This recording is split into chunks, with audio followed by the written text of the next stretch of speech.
Hey everyone, it's Sean. I'm here at Bruce. It is Sunday, so it's time for story time. First, I need to announce a winner.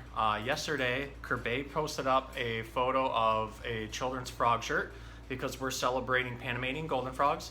Friday was Golden Frog Day in Panama. Normally there's a huge parade and celebration, but because of COVID and everything, we couldn't really do the normal celebration.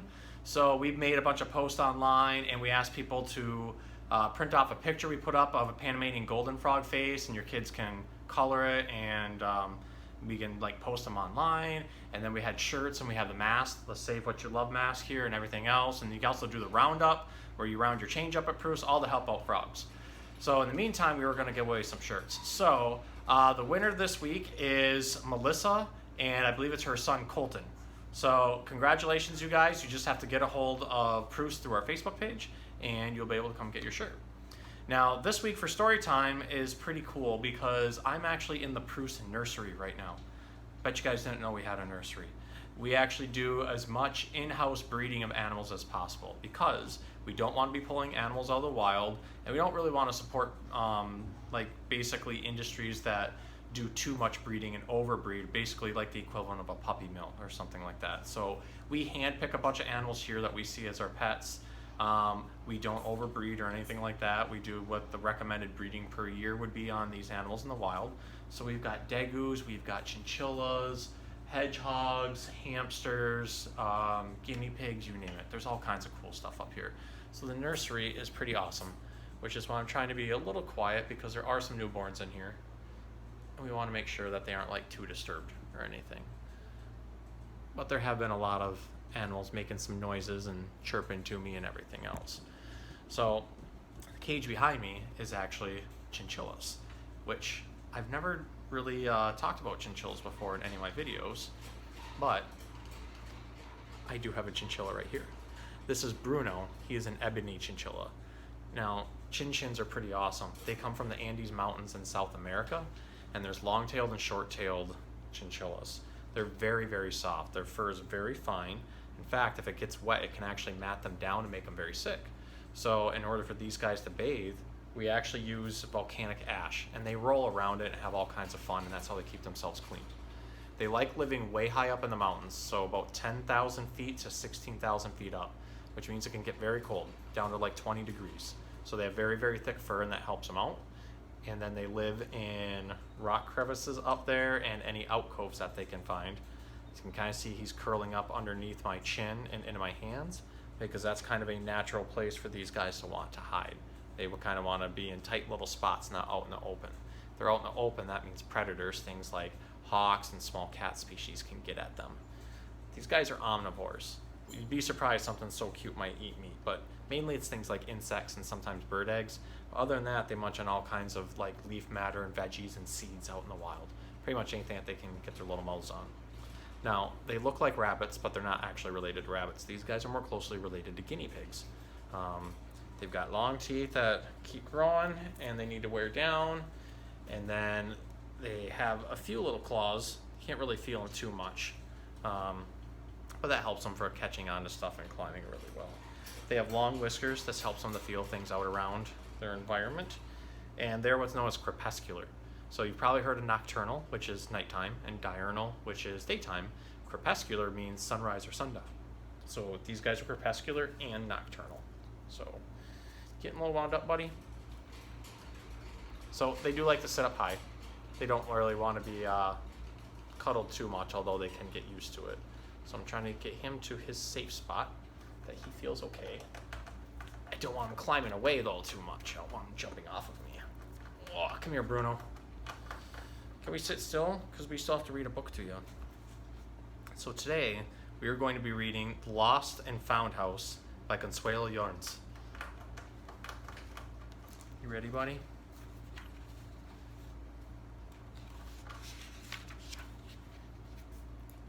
Let's see. When a sudden wind blew away his treehouse, Cricket had no place to live.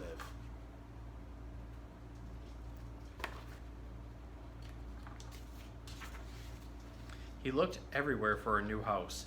He found a leftover bird's nest from last year, but it was too small. The doghouse was too large and had something in it. Nothing he tried seemed right.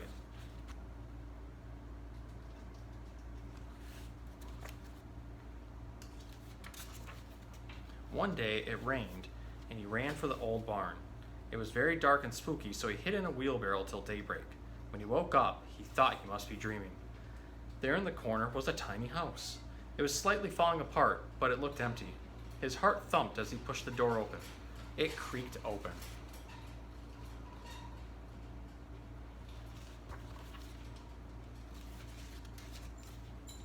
Inside the house, the floor was covered with odds and ends and broken bits and pieces.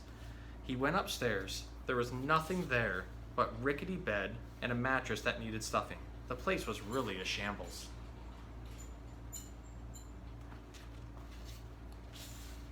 Cricket set to work at once. He swept out the odds and ends with a broom. He glued the broken bits and pieces back together and again stuffed the mattress full of soft hay.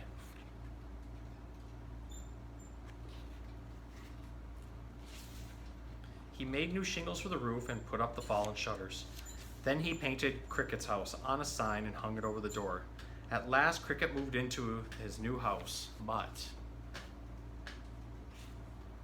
You want to rock back and forth, buddy?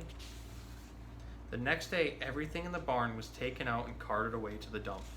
Cricket had made the little house so handsome that an antique dealer picked it up and put it in a shop.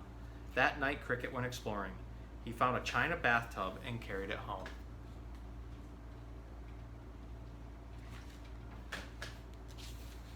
In the morning, a gentleman saw the house in the shop and wanted to buy it. He looked through the tiny windows at the furnishings inside. Cricket heard him murmur, "Exquisite, perfection," and other such nonsense. The gentleman ordered the house to be crated and shipped.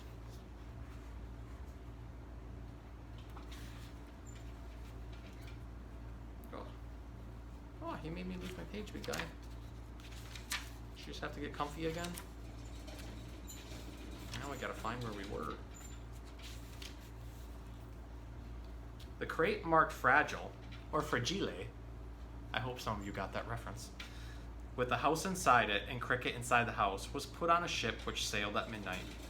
Not long after, there was a terrible storm. The ship hit some rocks and sank near the coast. The crate broke apart in the waves, but Cricket floated ashore on a wooden slat.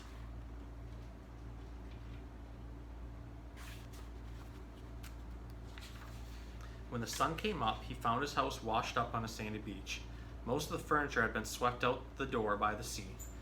Bit by bit, it floated into shore. Cricket gathered the pieces on the beach and glued them back together again. Soon his house was as handsome as ever.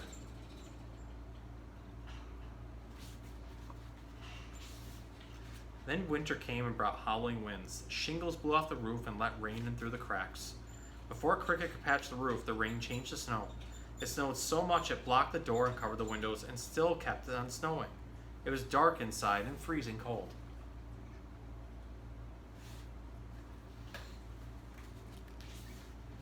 After the snowstorm, a boy named Tom saw the top of the house sticking out of a drift.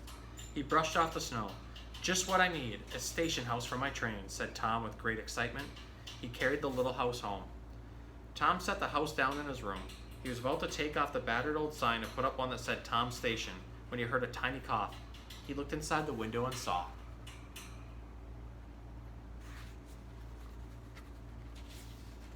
Cricket lying in bed, sniffling and sneezing. "Oh, you poor mouse," said Tom. He passed him a handkerchief through the window. "I thought the station house was empty." Cricket looked so miserable that Tom hardly knew what to do. He covered him with a mitten. He brought him some special, very special soup. "When you get better," said Tom, "you can be my engineer and drive my train."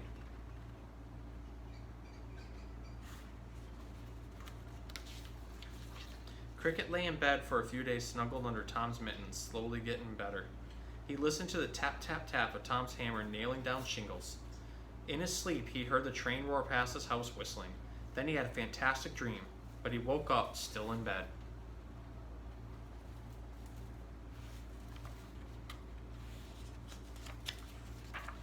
He ran to the window and looked out. The train really was there, right in front of his house. Tom said he could drive the train, but where was Tom? Cricket could not wait. He climbed in the cab of the engine. He found some knobs and switches and a big lever that went back and forth. He leaned his paws on the lever and it swung forward. The train jumped ahead with a roar.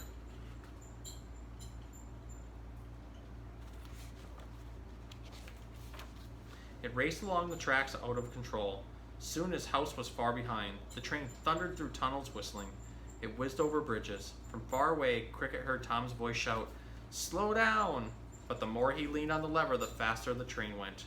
The whole world flew by in a blur. How would he ever find his house again? Now the train soared over a high trestle. He did not dare look out.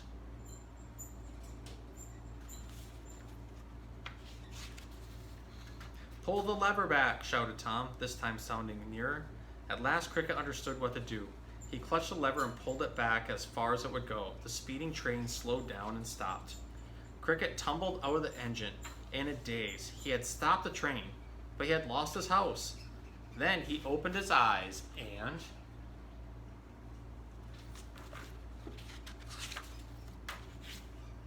there it was, settled beside the tracks with a splendid new sign over the door. He had driven Tom's train and stopped to find his own station house. At last he was home, and he was Tom's engineer too. Well, that was a pretty cool story about going on new adventures, finding new homes and figuring out how to make them your new home. It's kind of what we do with our animals here at Bruce, because we don't see them just as pets. They are family members.